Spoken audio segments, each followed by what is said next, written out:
రాజకీయపరమైనటువంటి వ్యక్తులపైనే కాకుండా అధికారులపైన, వ్యక్తుల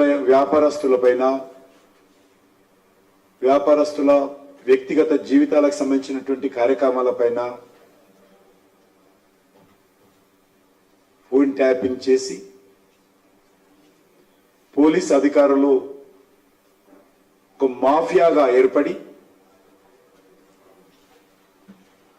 మరో రోజు బీఆర్ఎస్ మాఫియా రాజ్యంలో ఒక వెలుగునటువంటి అధికారులు దానిపైన సమగ్రమైనటువంటి చర్యలు తీసుకోవాల్సిందిగా నేను ఈ సందర్భంగా పోలీస్ అధికారులను కోరుతా ఉన్నాను. భారతీయ జనతా పార్టీ కార్యకర్తలు, నాయకులు, మా ఆఫీసులో పనిచేసేటువంటి సిబ్బంది అందరిపైన కూడా ఫోన్ ట్యాపింగ్ చేసినట్టు ఆధారాలు బయటపడతా ఉన్నాయి. దీనిపైన కఠినంగా వ్యవహరించాలి. ఏమాత్రం కూడా మరి నిర్లక్ష్యం చేయకుండా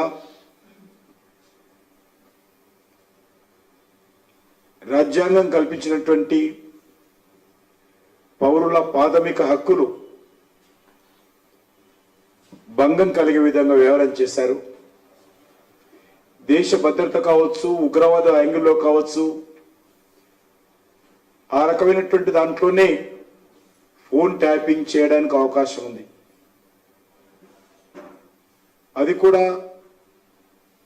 ముందస్తు అనుమతులు ఉన్నతాధికారుల దగ్గర తీసుకున్న తర్వాతనే చేయాలి. కానీ అది కాకుండా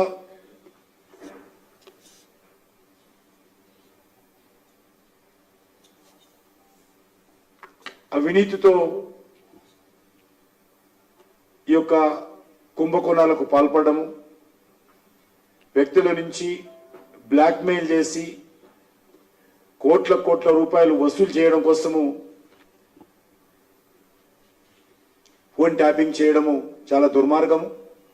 మీకు అందరికీ తెలుసు, 2019 అంటే గత పార్లమెంట్ ఎన్నికల్లో మేము బ్యాంకు నుంచి భారతీయ జనతా పార్టీ అఫీషియల్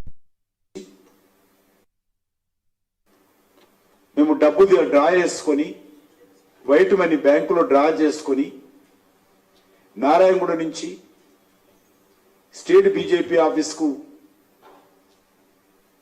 వస్తా ఉంటే ఫోన్ ట్యాపింగ్ ద్వారా వివరాలు సేకరించుకొని నారాయణగూడ చౌరస్తాలో ఒక ఇంటర్నేషనల్ టెర్రరిస్టులను ఏ రకంగా చుట్టుముట్టి వాళ్ళను బంధిస్తారో ఆధారంగా మా ఆఫీస్కు సంబంధించినటువంటి క్లర్కులను ఇదే బీఆర్ఎస్ నాయకత్వంలో ఆ రోజు పోలీస్ అధికారులు ఇదే మాఫియా రాజ్యాంగం ఆ రోజు చేసినటువంటి విషయము మనకందరికీ తెలుసు. చివరకు ఇన్కమ్ ట్యాక్స్ ఆఫీసర్స్, పోలీసు ఉన్నతాధికారులు తెలిసిన తర్వాత లెంపలు వేసుకొని డబ్బులు వాపసు ఇచ్చారు. కాబట్టి ఈ రకంగా ఒకటి కాదు, మా పార్టీ పట్లనే ఇంత జరిగితే సామాన్య ప్రజల పట్ల ఏ విధంగా జరిగిందో మీడియాకు తెలియజేయకుండా వాళ్ళే ఫోన్ ట్యాపింగ్ చేయడము, వాళ్ళే బ్లాక్మెయిలింగ్ చేయడము, వాళ్ళే కోట్ల రూపాయలు వసూలు చేయడము, వారే మరి దీనికి సంబంధించినటువంటి వ్యవహారం నడపడం ఏదైతున్నదో ఇది పూర్తిగా దీనికి ఎవరైనా బాధ్యత అంటే ఏకైక వ్యక్తి ముఖ్యమంత్రి గారు. ముఖ్యమంత్రి తనకు సంబంధించినటువంటి మంత్రులను ఆ రోజు పెట్టుకొని ఈ ఫోన్ ట్యాపింగ్ వ్యవహారము చాలా దుర్మార్గంగా వ్యవహరించడం జరిగింది.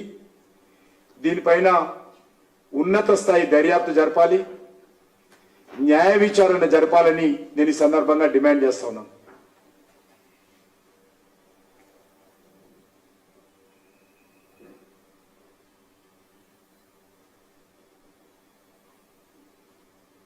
ఈరోజు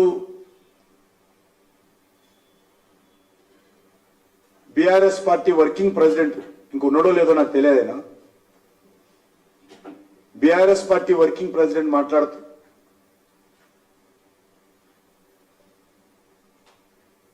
వాళ్ళ చెల్లెలైనటువంటి ఎమ్మెల్సీ కవిత గారిని, ముఖ్యమంత్రి కూతురును భారతీయ జనతా పార్టీ కక్ష సాధింపు చర్యల్లో భాగంగానే అక్రమ కేసులు పెట్టి ఈరోజు అరెస్టు చేశారని చెప్పి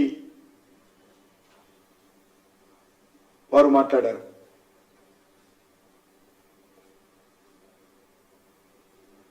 నేను ఒకటే ఈరోజు కేసీఆర్ కుటుంబము బీఆర్ఎస్ పార్టీని ప్రశ్నిస్తా ఉన్నాను. కవిత గారు ఢిల్లీలో లిక్కర్ వ్యాపారంలో జోక్యం చేసుకున్నారా లేదా?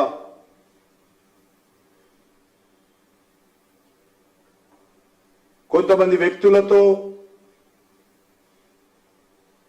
వ్యాపార సంస్థ ఏర్పాటు చేసి అందులో తన బినామీ మనుషులను అందులో పెట్టారా లేదా?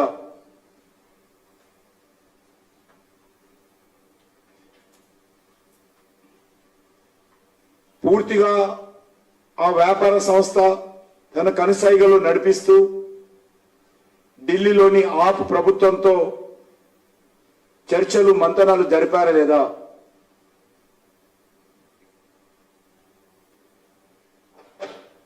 ఇందులో కోట్లాది రూపాయలు చేతులు మారాయా లేదా?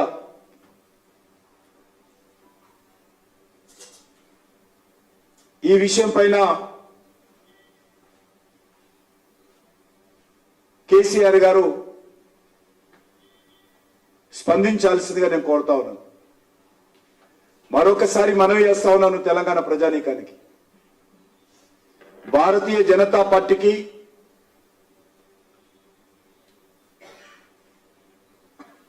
కవిత గారు చేసినటువంటి లిక్కర్ వ్యాపారానికి ఏ రకమైనటువంటి మేము ఆరోపణలు చేయడం లేదు. ఇవన్నీ కూడా ఢిల్లీలో జరిగినటువంటి ఆప్ ప్రభుత్వంలో జరిగినటువంటి అవినీతి కుంభకోణంలో భాగమే. తెలంగాణ రాష్ట్ర రాజకీయాలకు, తెలంగాణ రాష్ట్రానికి, తెలంగాణ ప్రజలకు, తెలంగాణ సెంటిమెంట్కు ఈ యొక్క కవిత గారి అరెస్టుకు ఏ మాత్రం సంబంధం లేదనే విషయాన్ని మరొకసారి స్పష్టం చేస్తా ఉన్నాను. నిజంగా లిక్కర్ వ్యాపారంలో కేసీఆర్ కుమార్తె కవిత గారి జోక్యం లేనట్లయితే బహిరంగ చర్చకు కేసీఆర్ సిద్ధమా రావాల్సిందిగా కోరుతా ఉన్నాను. ఇది అక్రమ కేసే అయితే, ఇది రాజకీయపరమైనటువంటి కక్ష సాధింపు కేసే అయితే కేసీఆర్ బహిరంగ చర్చకు వస్తారా?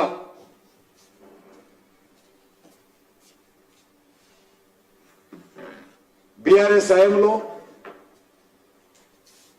అన్ని రకాల మాఫియా రాజ్యం నడిచింది, అన్ని రకాల దోపిడీలు చేశారు, అన్ని రకాల అవినీతికి పాల్పడ్డారు. ఇది ఒక నిజాం రాజ్యంగా నిజాంను పొగుడుతూ నిజాం పోకడలతోనే పరిపాలన చేశారు తప్ప ఏ రోజు కూడా ప్రజాస్వామ్య స్ఫూర్తితో మీ ప్రభుత్వం పనిచేయలేదు.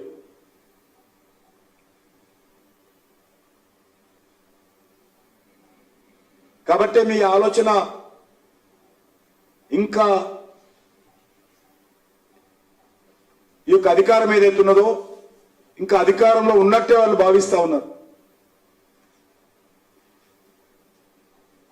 బీఆర్ఎస్ పార్టీ నాయకుల కాళ్ళ కింద భూమి కదిలిపోతున్నా ఇంకా వాళ్ళు అబద్ధాలు ఆడడము,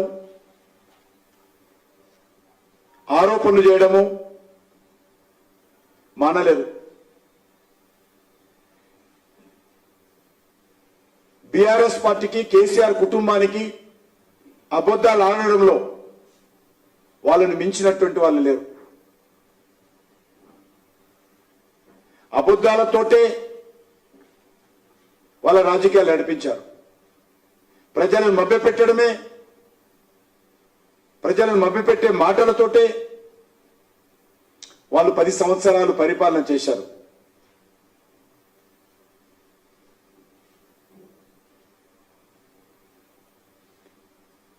భారతీయ జనతా పార్టీ ఈ యొక్క లిక్కర్ వ్యవహారం విషయంలో మేము మాట్లాడకూడదు అనుకున్నాం. కానీ పదే పదే భారతీయ జనతా పార్టీని, బీఆర్ఎస్ పార్టీ ఈ యొక్క రాజకీయపరమైనటువంటి ఆరోపణలు చేసినప్పుడు స్పందించాల్సిన అవసరం మాకుంది. ఈరోజు బీఆర్ఎస్ నాయకుడు అంటున్నారు, కడిగిన ముత్యంలాగా తిరిగి వస్తారట. ఎందులో కడుగుతారో వాళ్ళు చెప్పాలా? నీళ్ళలా కడుగుతారా, ఇంకేదైనా కడుగుతారా? దాంట్లో ఎందులో కడిగిన ముత్యంగా వస్తుందో ఈరోజు తెలంగాణ ప్రజలు తెలుసుకోవాలనుకుంటున్నారు. న్యాయస్థానంలో బెయిల్ దొరకలేదు.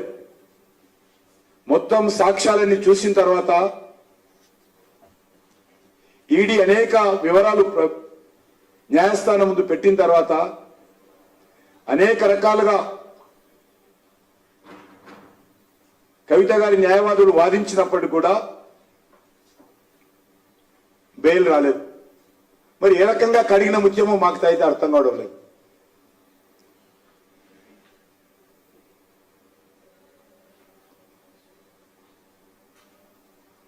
నేను మరొకసారి కోరుతా ఉన్నాను, మాకు ఏ రకమైనటువంటి సంబంధం లేదు. కానీ భారతీయ జనతా పార్టీ మీద విమర్శిస్తే మాత్రము ఖచ్చితంగా మేము ప్రతి సవాల్ చేస్తాము. ఈ యొక్క కేసీఆర్ కుటుంబం యొక్క అవినీతిని ప్రజల ముందు పెట్టేటువంటి ప్రయత్నం ఇదే విధంగా కొనసాగిస్తామని కూడా మనం చేస్తా ఉన్నాం.